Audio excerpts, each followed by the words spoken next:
Singularity.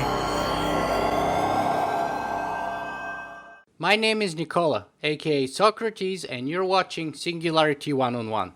If you guys enjoy the show, you can help me make it better by liking this video, writing a review on iTunes, leaving a comment on the blog, or simply making a donation. Today, my guest on the show is Godfrey Reggio. Godfrey is a film director, perhaps best known for his Qatsi trilogy. I met Godfrey recently at the Toronto International Film Festival, where I was fortunate to see the premiere of his latest film called Visitors. And while I can't promise that you would all like it, I will go ahead and claim that it would be a movie experience like no other, and therefore, in my opinion, you owe it to yourself to go and experience it. So that was kind of my endorsement for your movie, Godfrey. I don't know what you're going to say about that, but Thank you. It's another way of saying welcome to Singularity One-on-One. I appreciate you being with us. Happy to be here. Thank you for asking me. Fantastic. So, Godfrey, if you were to introduce yourself in your own words, how would you do it? Very good question. I don't think about that often. I guess I would consider myself a very fortunate person. I introduce myself as someone who had the opportunity to live in the Middle Ages culturally and resurfaced in the 20th century. When I was 13 years old, I left the world and joined a religious community of men. And that was literally, culturally, like living in the Middle Ages. So I left the dolce vita of my hometown, New Orleans, and joined this self-sufficient community of 140 monks. We did everything from make our own food, to make our own clothes, to take care of our sick, to bury our dead. So it was let's say, a most unusual experience for someone growing up in the mid-20th century in the United States.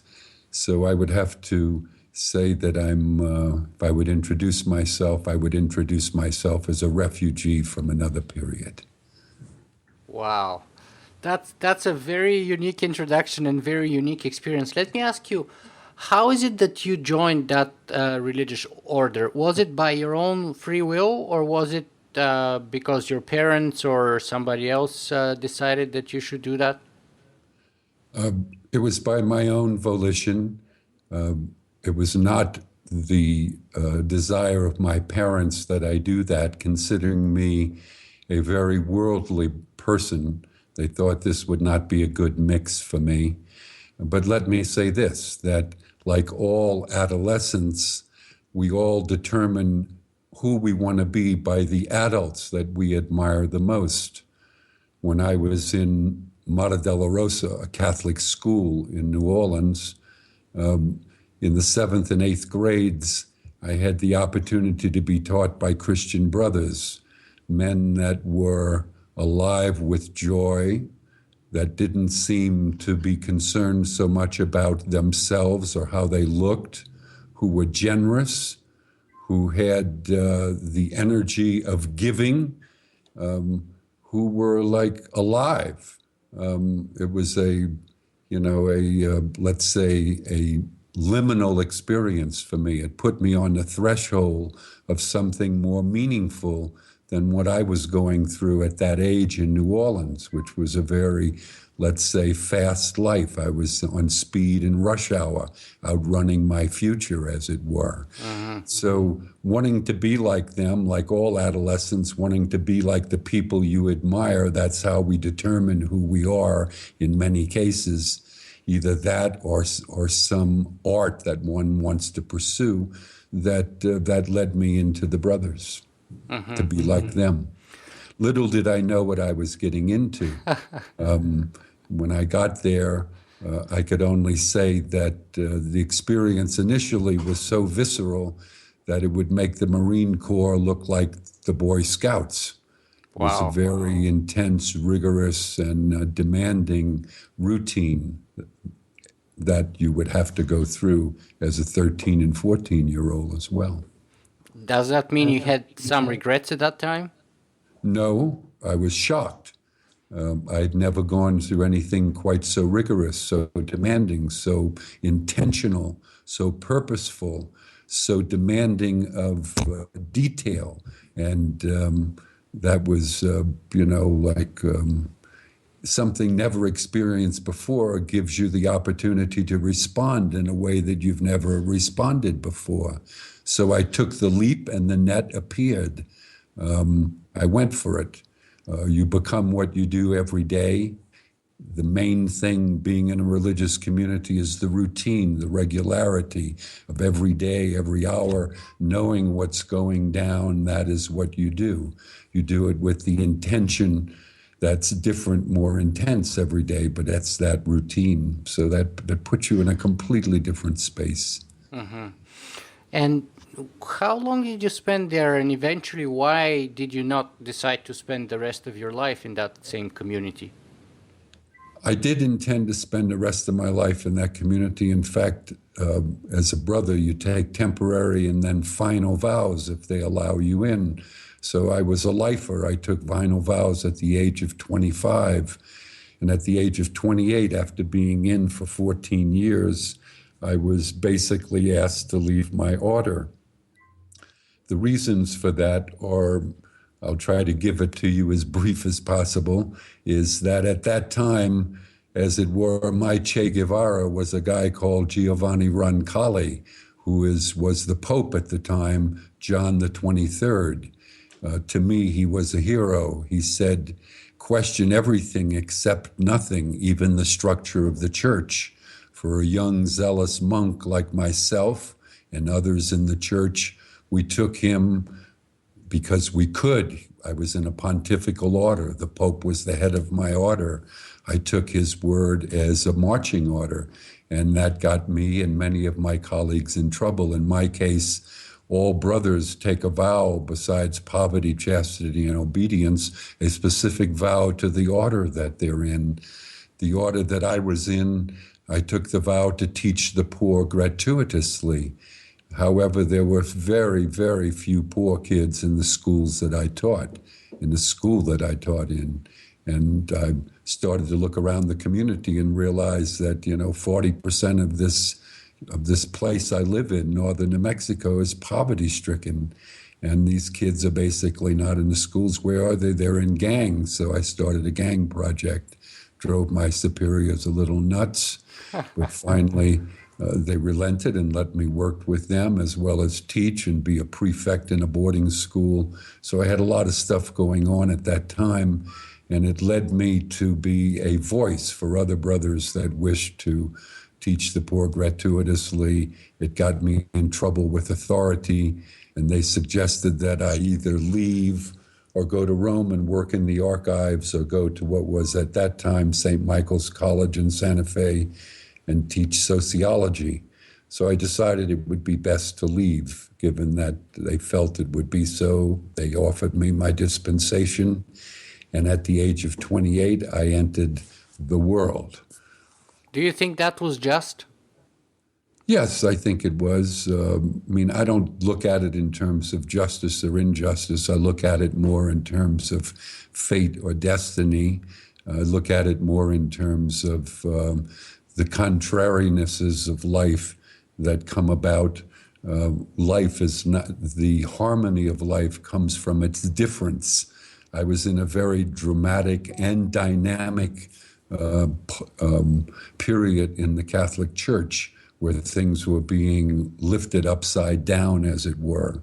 And so it would be expected that others wouldn't want to go along with that, would be, let's say, threatened by the changes that would have to occur to be more in line with something more fundamental, more in terms of giving, more in terms of less about ourselves, more about the apostolate that we're founded for. Now, you can see as a young monk, one could get very zealous about that, which I was. So I became vocal about it as well and became a thorn in the side of authority. And is that sort of the mission, or the sort of the guiding principle that you have adopted for the rest of your life ever since then? Well, let me put it this way. If I forget it, it remembers me. I'm watermarked. I grew up in a traditional Catholic family in New Orleans, a Catholic city. I went to a Catholic school, Mater Dolorosa, which means Mother of Sorrows. I entered a religious community, lived in the Middle Ages. My proclivities, by virtue of presence, I'm watermarked. And so I could say I'm not a Catholic, but a Catholic is me. This is who I am. So I have to accept that as the place that I started. And I do so with great, I would say, appreciation. And at the end of the day, what do I mean by that? That by joining the brothers, by joining and like being in the church is being in an exoteric form of religion. Being in a religious order is the esoteric form. It's much more concentrated, intense. The very essence of the religious community is the pursuit, not the attainment, but the pursuit of perfection. So it makes a big demand on those that wish to go in. That's where all these vows are. You take them for life, etc. So those things influenced me. They had an impact on me. I learned as a young brother in the novitiate, where you undergo your first formation as a religious member of a religious community, that if you wanted to see your familiar for the first time, if you wanted to see that which was most normal in front of you, that which is there all the time, which is usually hidden in plain sight because of its presence, because of its familiarity, that one would have to stare at it until it looked extraordinary. And I've carried that through the films that I've worked on. As a young monk, the focus of my intellectual attention was the love of the word. I've come to feel that the word is in now a vast state of humiliation, that the word no longer describes the world in which we live. That's a conundrum for me, because we see the world through language. This is how and the beauty of it is that we all have different languages. The tragedy of it is that we're losing our languages. At the beginning of the 20th century, there were arguably 35,000 languages and principal dialects on the planet. Today, we have or approaching either a little before or a little after 4,000 languages and principal dialects.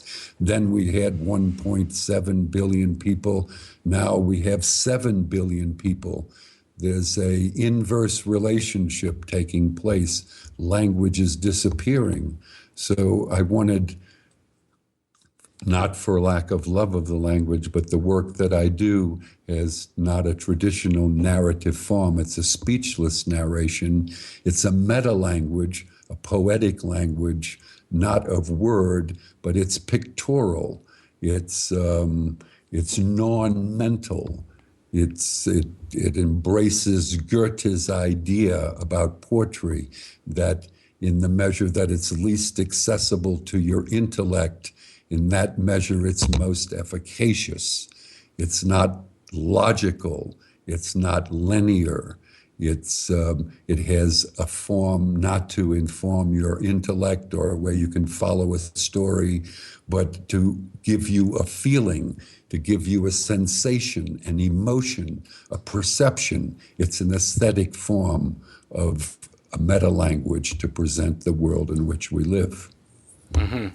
So that kind of addressed the issue of why and how you got interested in filmmaking. When I was, to bring the story back to the brothers, when I was working with street gangs in northern New Mexico, a Christian brother, Brother Gonzalez, suggested that I see a film, because of my work with gangs, called Los Olvidados by Luis Buñuel, The Young and the Damned, or or the Forgotten Ones. It was a film he made in the very late 40s in Mexico City. It looked like the barrios of northern New Mexico, except for the faster Spanish. They spoke Spanish very fast. Here, there's like a Chicanismo or a Spanish from the 16th century that is spoken much slower.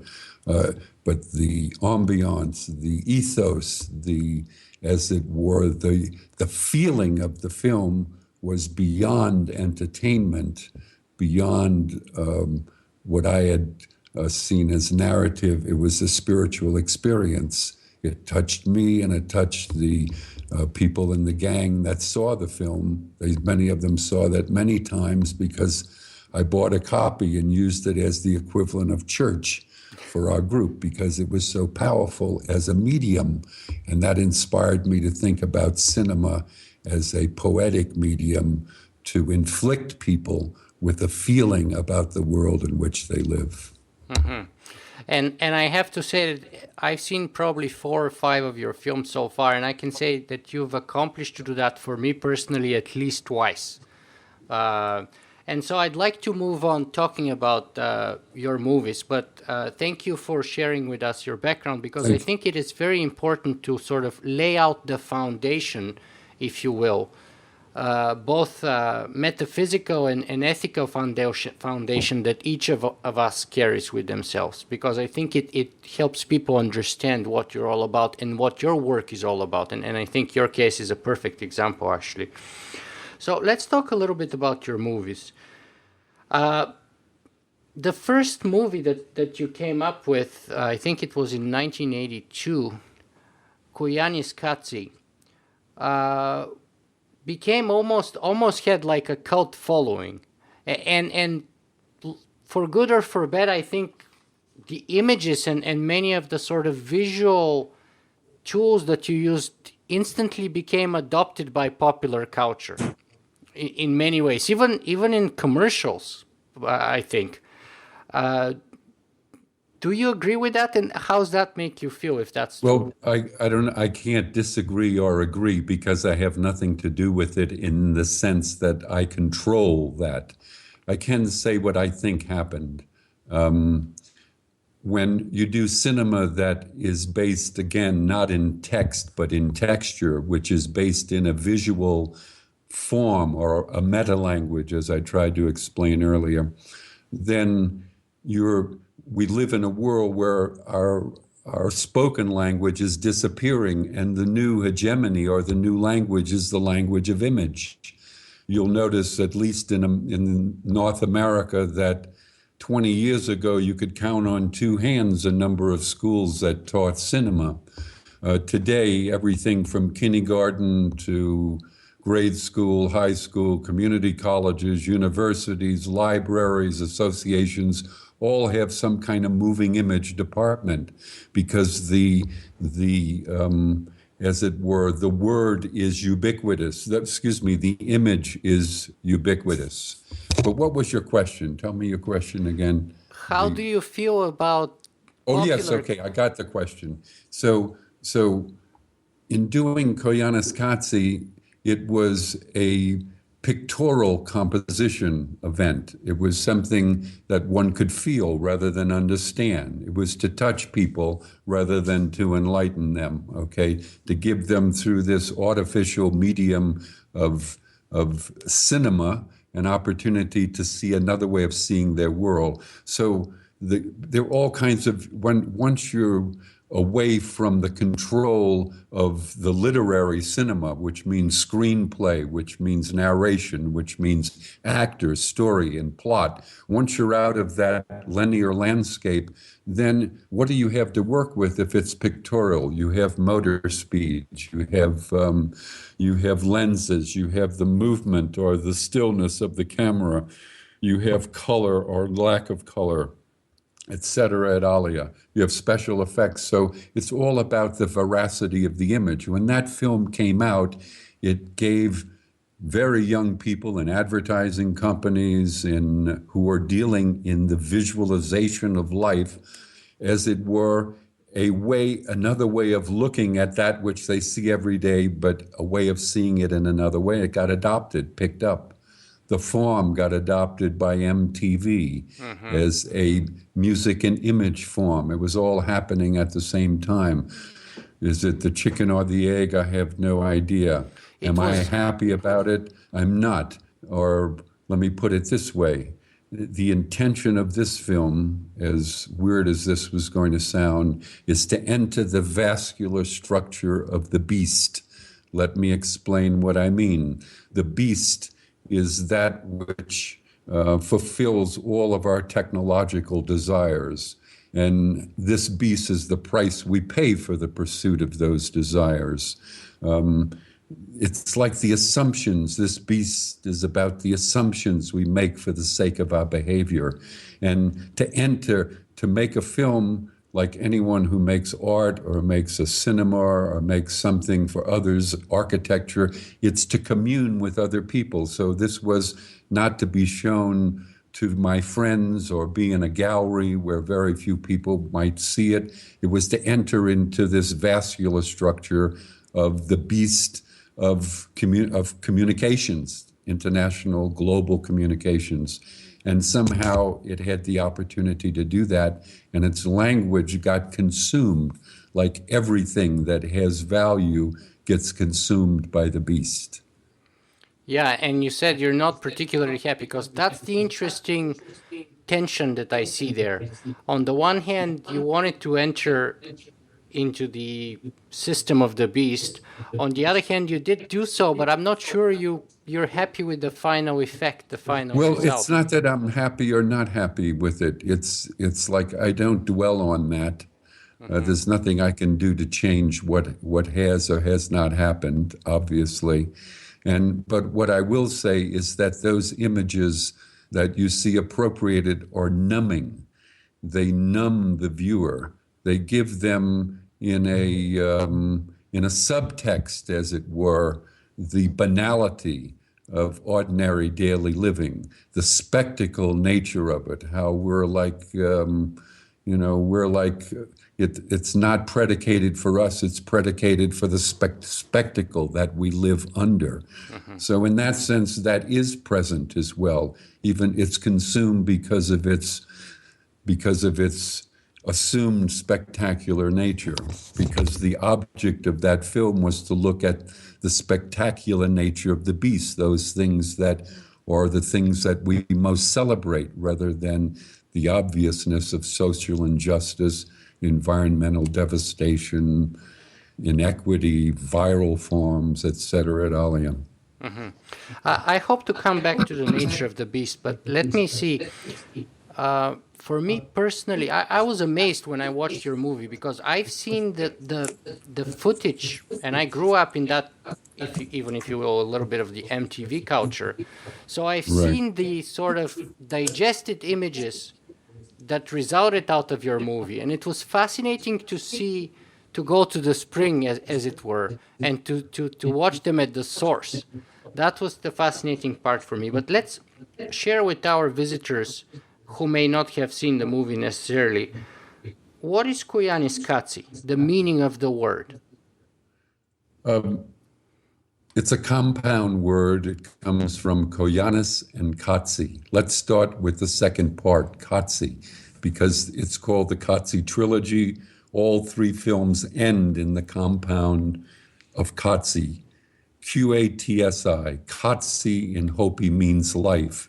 When it's joined with another word, that word predicates what kind of life it is. So in the case of Koyaanisqatsi, it is life out of balance, crazy life, life in turmoil, a way of life that calls for another way of living.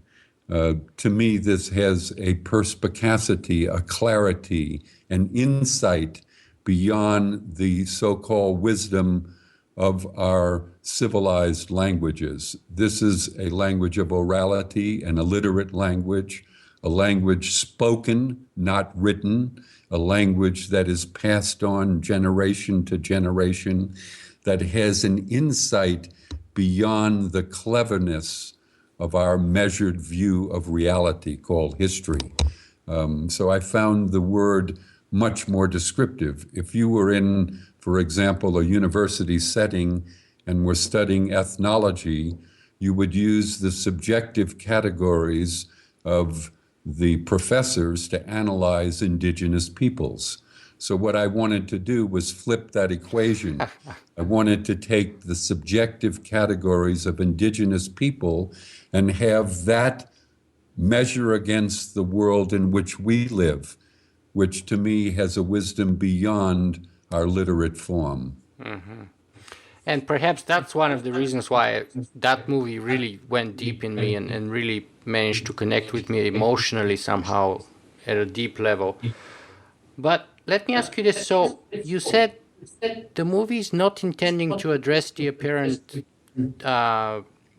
poverty, inequalities, or natural environmental degradation.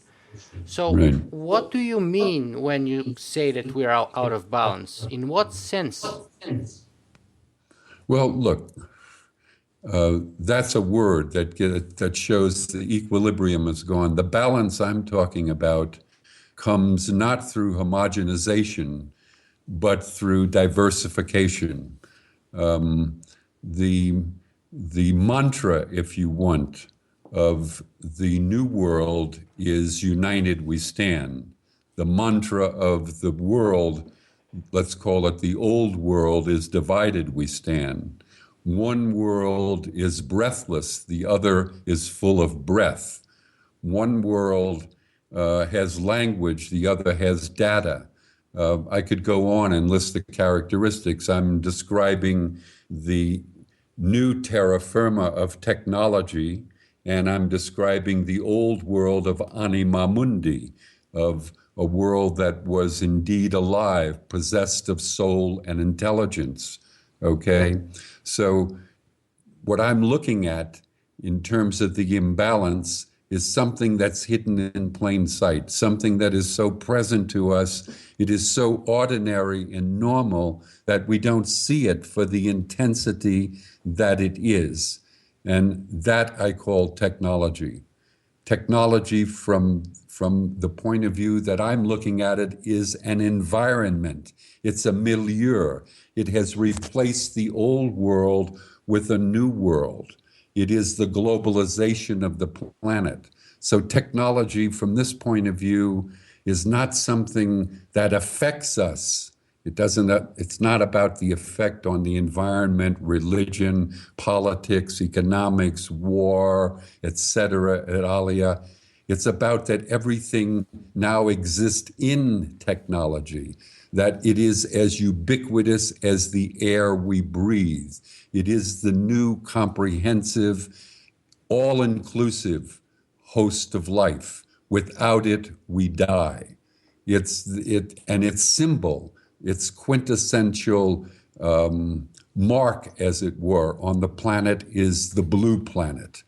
That symbol that is taken by every religion, United Nations organization, NGOs, religious groups, community organizations, radical groups as the new symbol. As a filmmaker, I look at a symbol like that, and where is the camera? It's off planet. We are off planet. That's why we can see the world that way. To me, it's the equivalent of the new swastika. It is, and it's hidden in plain sight. It is the new techno-fascistic image of the unity in which the world is held, and it creates that imbalance. The unity that I'm talking about is the unity of diversification. It would be boring to have one language, one weather pattern, one season, one animal. The beauty of life is its diversity, is that divided we stand. That's what's being eliminated. The diversity is being eliminated for the assumptions we make for the sake of our little behaviors. It's the price we pay for the pursuit of this technological happiness that is the main event beyond anything in the newspapers. It's the price we pay to keep having this kind of food service that we have, this kind of heating that we have, this kind of mobility that we have, this kind of ability to buy commodities or to become a commodity, this kind of ability to be entertained to death, this kind of capacity to be unendingly connected to the orb of wireless technology. All of these things are so normal, they're unperceivable any longer because of the forest for the tree. We're so deep inside of it that it's unobservable to who we are. Mm-hmm. That's what Koyaanisqatsi means by life out of balance, life in turmoil, crazy life. That's probably its best definition, and most maturely, a way of life that calls for another way of living. Mm-hmm. We become what we do. Mm-hmm. There are so many things that you said there that I don't even know which one to grab first. But let me ask you this. What does all of this say about our civilization? Oh, well, or humanity? That's such a big question. Let's start with civilization. The civilizational twins are war and religion. The history of our civilization has been the history of war. It is the sanctioned aggression against others that is the power that governments, that civilizations, that now nation states have over all of their citizens. So it is the final arbitrator, it is the final decider of differences. And the differences on the planet are becoming extreme now because the resources that we live with are extreme. Let's say this, the next 1,000 Americans that are going to be born will double the consumption of the next 100,000 Nigerians that'll be born. This is the kind of exponential world we're living in. So it becomes, let's say, almost impossible to put your head around it. It's happening all together, all at once. And it's something that looks so normal that we don't see it. So can we speak about progress at all in the normative sense of the word? Well, we do. We speak about it all the time, and it's the very normative sense of the word that's the problem. Since the Enlightenment, since the Renaissance, really, through the Enlightenment, through the French Revolution, through the Industrial Revolution, we've all bought into this European created destiny of things will keep getting better. That's the concept of Marxism, that we're on this linear path, almost Christian in its point of view, that we're started here and it's going to get progressively better and better and better. People who are of the left have what? Progressive politics, because they feel that the reason things aren't getting better is that they can get better if only we make them better, et cetera, that we're on a necessary arc in history where things will get better. I don't see that arc. I don't think history is that way. It's more about contrariness, about opposites. It's not about creating the perfect world. That's a myth. It's the biggest enemy to social injustice, things like utopias. We have to realize that to be human is to be weak, to be fragile. We have to live within the humility of those limits. Any species, even using Darwinian ideas about evolution, any species that outlives its food source is doomed to a very rough time, if not fatally extinction. We could say that of all the people on the endangered, of all the entities on the endangered list, we humans might be at the top of that list because of the enormous impact we're having on the place that we call home. Mm-hmm. So are we sort of committing a suicide in a way? No, it's more. It's more. I hate to use this word because it's so sanitized, but it's more the accident. We don't know what we're doing. We have no idea. When a child is born at birth, the world is born into the child's mind at birth. We become the places that we grow up in. We become the environment that we live in. We are sensate beings. We become what we see, hear, touch, smell. We become the ethers around us. We live in a technological environment, the orb, let's call it, that is so present yet unseen that it makes that which is small dangerous. It used to be in the 60s, small is beautiful. Now small runs everything. It's microchips, it's microwaves, things that are beyond our senses to observe. So yes, we become the environment we live in. And, I forgot your question, but how did you ask it? What did you say? If we're committing a suicide. Oh, suicide. And I said, no, it's the accident. So let me go back to that. There are more people that die in vehicular accidents and in war. Okay? It's the price we pay again for the pursuit of our happiness. The accident is something that, while not intentional, it's because it's a human thing. We call it an accident. We know from studies that it's going to happen regularly and consistently, no matter how much we teach safety, because of the sheer numbers and the probabilities that exist with those numbers, cars moving at that rate of speed, etc. So the accident is endemic to our way of life.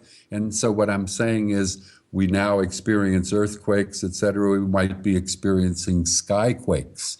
We have no idea. My own feeling, dare I say it, is that we're going to experience phenomena that are unrecorded in human history because of how much we're playing with the environment we live in. Mm-hmm. There'll be a big accident. But let me take your car example, for example. Don't we know that we can improve things over time? For example, when we invented the seat belts, we know that we diminished fatality by a very substantial percentage. When but we still have like 50,000 people a year dying in car crashes in this country. Yeah, but percentage-wise, that's much smaller with respect to the number of cars being driven today than, let's say, 50 years ago. Well, and please, if I may interrupt, I don't question, because this is a technological world, it's a catch-22. The only way it's going to be made safer is through technology. So it's a catch-22. We're on for the ride. They have to make it as safe as possible. Let me predicate it as possible. As we have seat belts now for the car and airbags, which are not proven to be as effective as they thought they might be. We also are we have the seat belt around the planet right now. What's going to happen if we have an accident with the planet, which we seem to already have had? From my point of view, the accident has already occurred. The tipping point has already arrived. You've mentioned progress, you've mentioned communism. Where does capitalism fit in the picture in all of that? You've mentioned even the words utopia. There are a number of people from the so-called progressive left that you mentioned who would say that most of the ailments that we are seeing today are the result of the capitalism. Exactly, right? And as Karl Marx said, one of the main reasons for that is the fact that we require endless exponential growth in order to sustain it. Okay, let me go to something very fundamental that Karl Marx said. I'm going to paraphrase. He basically asked this question. I'll put my own words to it. Is it the content of your mind that determines your behavior, or is it your behavior that determines the content of your mind? And I will attempt to answer that question. For 9 out of 8 of us, it's our behavior that determines the content of our mind. Let me explain. We think our mind, our cerebellum, is our biggest achievement. Who am I to argue?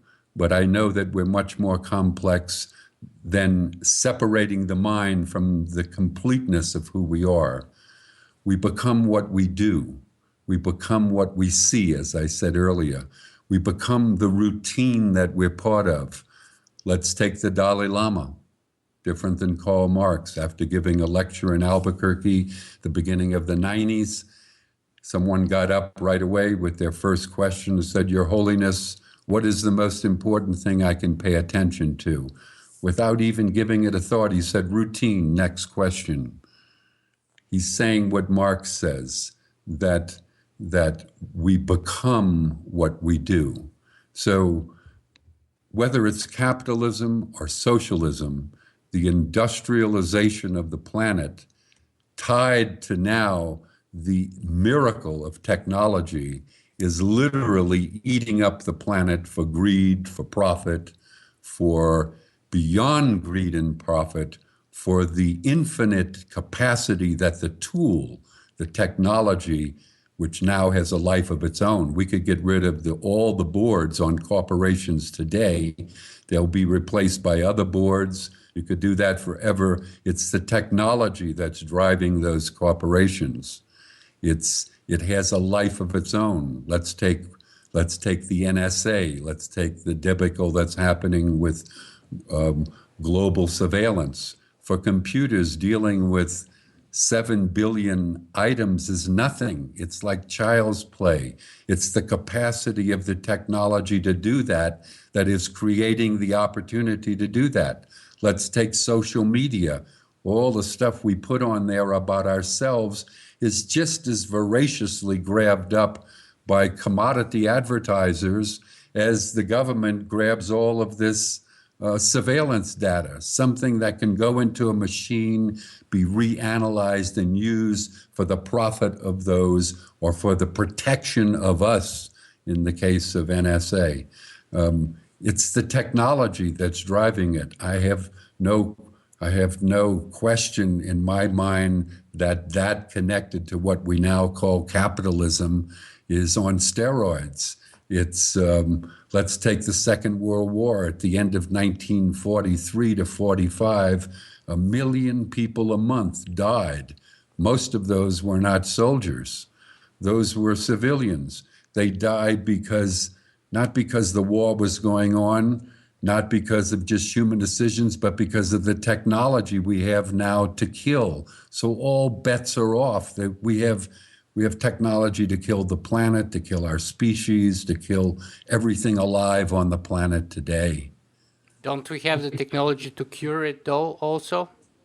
It's the very same technology. Most of the technology that we live with comes out of military R&D research because that's where the mother lode of funding is. To do something like the Manhattan Project is not a human endeavor. It's an endeavor of mass man. To go to the moon is an endeavor of mass man.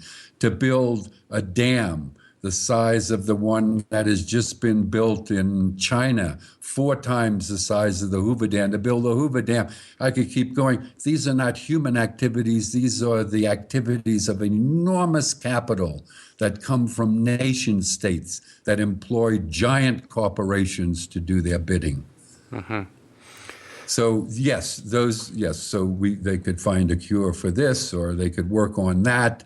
I don't trust the source. I think more than the product they put out, it's the process by which we use the product. We become the process. So you agree it is a systemic issue?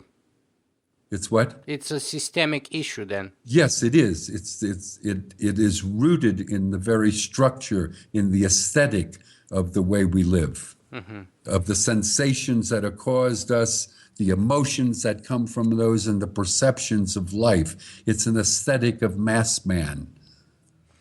Yeah, speaking of the aesthetic, I watched an interview with you where you said that your first movie was about the awesome beauty, the terrible beauty, and the beauty of the beast. And of course, you were referring to that technology. Now, let me ask you this, though. What about the alternative sort of attempts to address those systemic issues, whether it's communism or most recently we have what's called the I don't think zeitgeist. it's communism. If I may stop you, I don't think communism had any issue with that. Communism was more about who controlled the means of production, who were the rulers, not the system that was being ruled. So in that sense, it's on the same bandwagon. It just has a different procedural technology. What about Bureaucratic rather than corporate. what about more recent suggestions or proposals such as the Zeitgeist movement or the so-called the Venus Project by Jacques Fresco? I'm not aware of them. You're not aware. Well, I'm sorry, I'm kind of a cocoon. They're proposing what they call the resource-based economy, and actually, it's a little bit sophisticated to explain. Well, let me say this. I am aware in a very generalized way that some elements of, or some powerful elements in the environmental movement are moving towards the management of Earth resources by high tech. I'm aware of that. Yeah. I am distrustful of that. That's so that we can keep the high tech order together, so that we can keep a mass society, one people, one way, one planet, the blue planet together. To do this more reasonably, there's a different approach.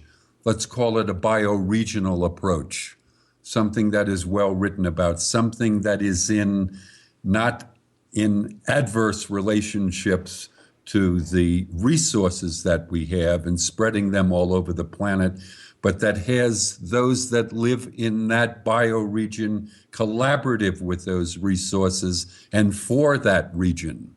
So those are systemic or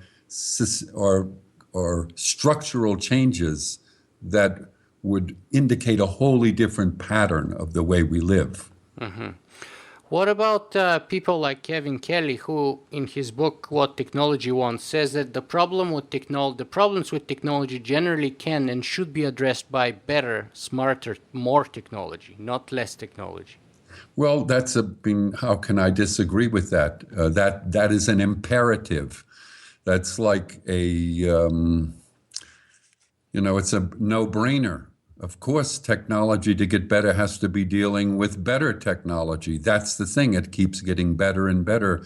I'm sure someone in your audience will know this better than I, but a human generation, let's say, is around 25 years or so. I would imagine a technological generation is about a year and a half or so. Yeah, and that period is shrinking. Some people say 13 months now, depending. 13 months. So all I'm saying is that the whole thing driving this is speed, it's quickness, because time, quote, is money. That whole corporate notion that we're all on this, as it were, treadmill of accelerated time. And it's hard when you're moving that fast to get any view of anything that's happening. Godfrey, time is advancing here, so let me quickly move on to your latest movie called Visitors. And as I said, I recommend that people watch it. I absolutely loved it. And of course, it made a huge difference that we had the pleasure of hearing the music score by Philip Glass performed live during the premiere at the Toronto Film Festival, which was fascinating. But let me ask you this. Visitors exhibits that interesting dichotomy. On the one hand, it's a 4K film, which is to say it's the latest technology that you have embraced to shoot it. On the other hand, you've chosen to do it in black and white. Why? First of all, black and white, this is just a point of view, for me is more emotional. Yet when an image is in color, it contemporizes the image. Now that's on a conceptual level. It makes it more contemporary. Black and white removes it from the burden of precise representation and puts it more in a meta-language of representation. Precognitively, when color is what is presented in the frame, then the eye before thinking about it, is drawn to the different aspects of color. It starts to, and it puts it all together. So the eye is drawn. All the images in this film of people are in what's called a black ground. There's only the people in black and white, and there's nothing behind them but black. Black in a two-dimensional medium, and this is important for this film, gives the illusion of more dimensionality, which means more presence of the subject.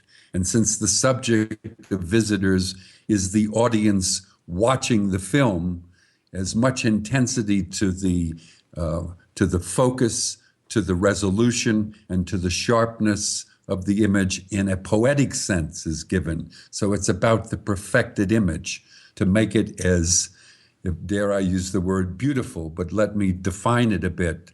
The origin in Greek of the word beautiful is kalos, but the origin of kalos is kalio, which means to provoke.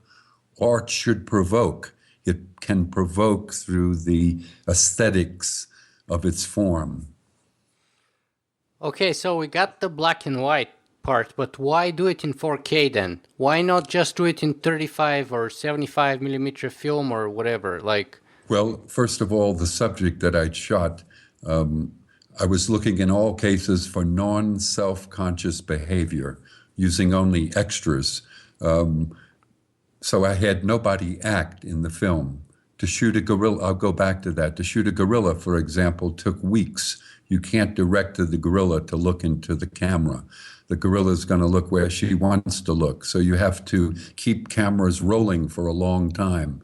With all the subjects that were doing gaming or watching TV or posing for a very long take on a portrait, those, or if I'd have done it in 35 or if I even considered 65, it would have been prohibitively expensive. So that's why I chose to use a digital medium. Also, I felt that the red camera gave me what I call super blacks.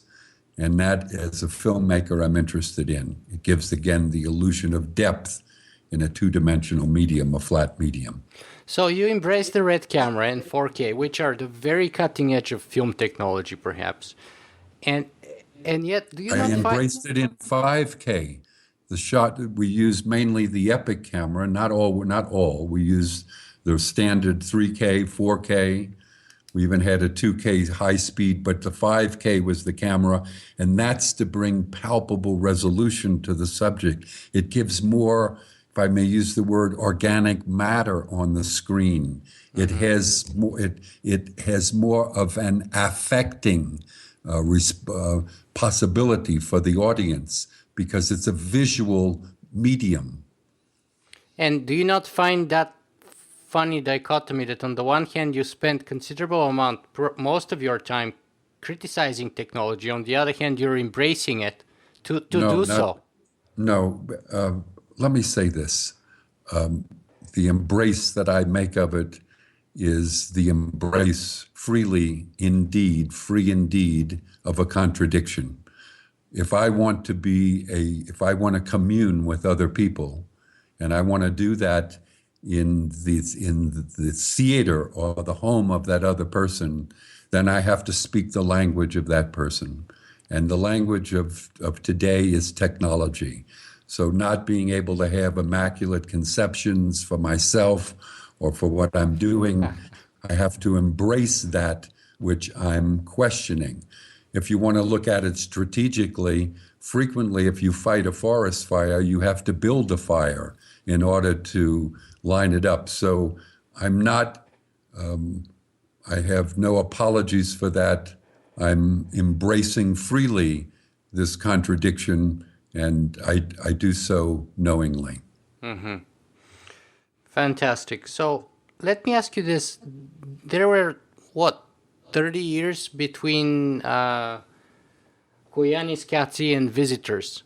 Yes. How have your ideas evolved since then, or have they? Good question. Let me put it this way. When I was a child, We didn't go to the store and buy butter. We churned butter in my mother's kitchen, okay? I used to not like that job because it meant turning it for a long time, okay? So I'm going to use that as a metaphor, as it were. Koyaanisqatsi, I had turned that butter maybe 10,000 times, okay? To turn it. Now I've turned that 100,000 times.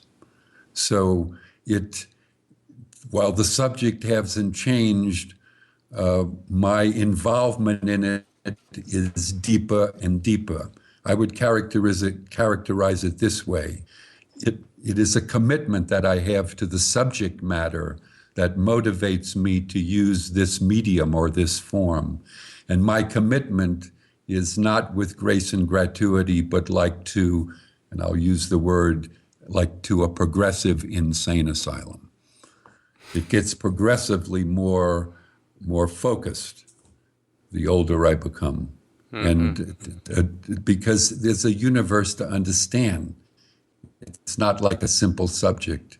It's one that has captivated me and has an unnameable amount of parts. Mm-hmm. Godfrey, let me ask you this. During the post-premiere party, I had a discussion with our friend Tom Lowe, who is, of course, the reason why I was so fortunate to be able to attend the premiere. And I was telling him, I bet you, Tom, Godfrey knows all about exponential growth and the technological singularity and all of that. And of course, after that, I kind of quickly learned from you that you have been keeping up to date with those. So let me ask you, what's your take on the technological singularity? I think I could get it wrong. Again, your audience will know better. Something similar to that is the Simi Valley. These are moments at which there will be a crossover so that the machine has what we call the equivalent of human intelligence, where the machine is volitional, where the machine has destiny, where the machine can determine its own set of logarithms. Having said that, the machine will be working on mathematics. I think that point is already come. I don't think it's a question of when. It's not even a question of if. I think it's already happened. And I use myself, I use you, and everybody looking at this program, and those countless of other people on the planet, that we're all becoming the planet we live on. The planet we live on is a technological environment. This idea of singularity has to do with becoming at one as a human with technology.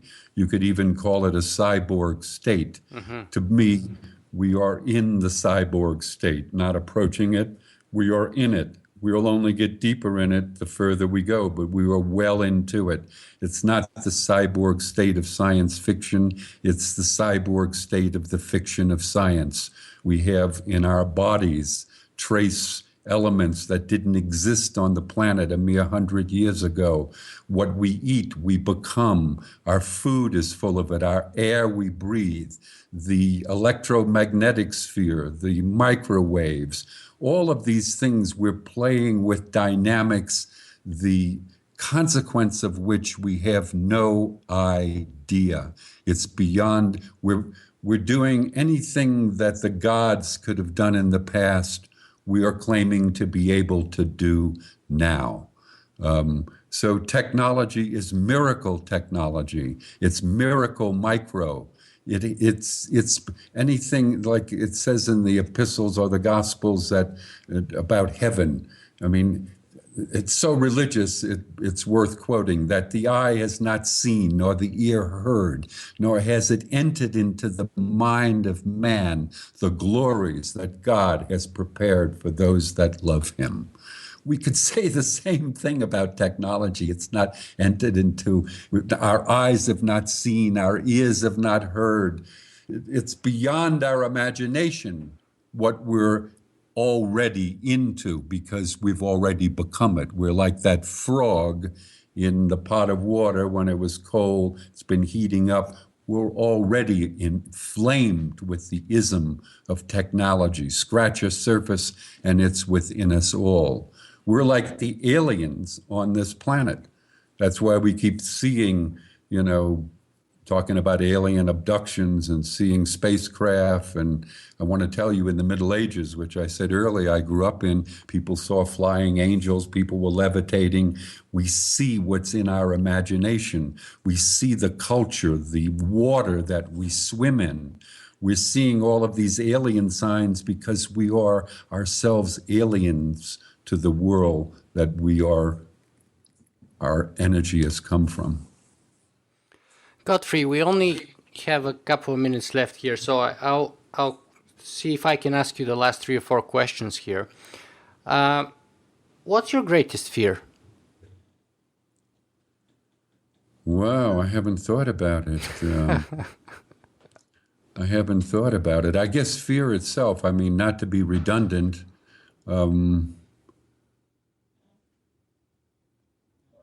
I think to be possessed by fear would be my greatest fear. But You're not one.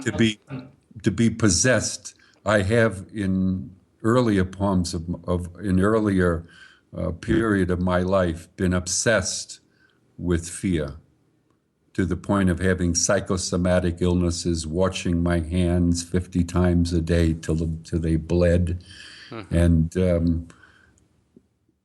that would be a terrible state to be in. So to not live in a state of fear is a blessing, a grace. I take no credit for it.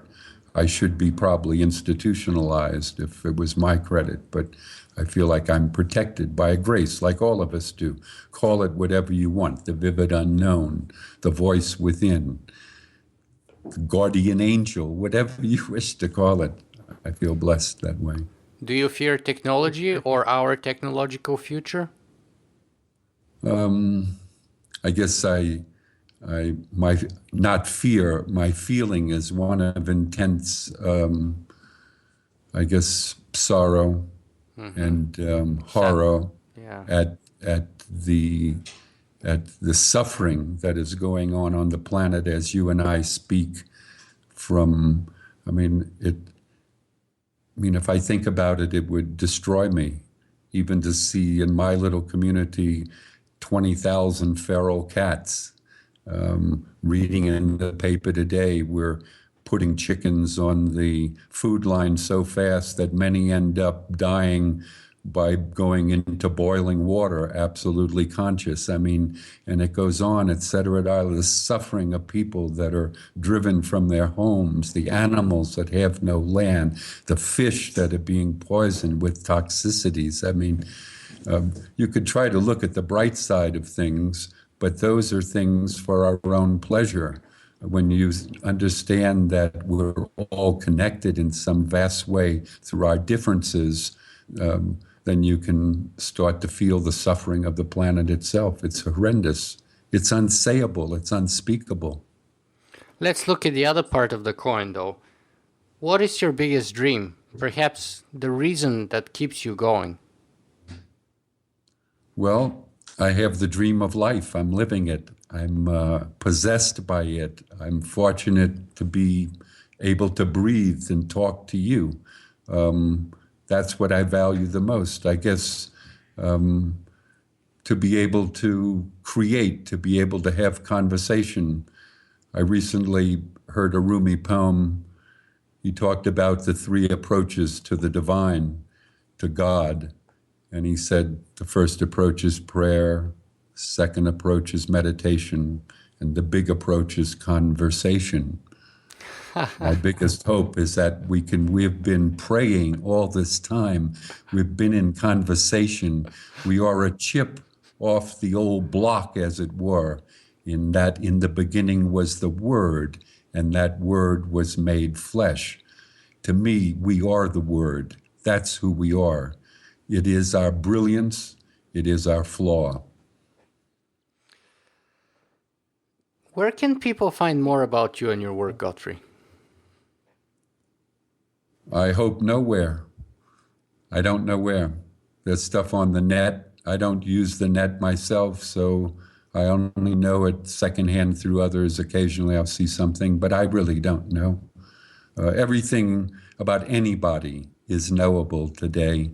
So all you got to do is go on the net, I'm sure. I mean, our lives are open by virtue of the technology that is present with all of us. Well, you're a tough person to get in touch with in some ways and do research on. I can say that myself. Oh, great. But let me finish our interview here with this final question, which is, we've been talking here for an hour, actually more than an hour, but if there's a single message, the most important thing that you would like our viewers to take away from our conversation today, what would you like that to be? Because I know others have said it so much better than I'm going to give you a quote from someone. For those of you that have already heard this quote, it can't hurt to hear it again because of the profundity that it houses. So with that introduction, let me try to quote Goethe. Goethe says, whatever you can do or dream you can do, do it. Boldness has genius, magic, and power in it. What he's saying is act as if you know what you're doing. He's saying what the Zen statement says, leap and the net shall appear. To trust yourself, to know that life is much more fulfilling when you're non-self-conscious, when your consciousness is about the relationships, the world that you live in, the others that are around you, all those beautiful creatures that are here, as well as the people that we love and deal with every day. This is what it's about. Godfrey Reggio, thank you very much for being with us today. Thank you.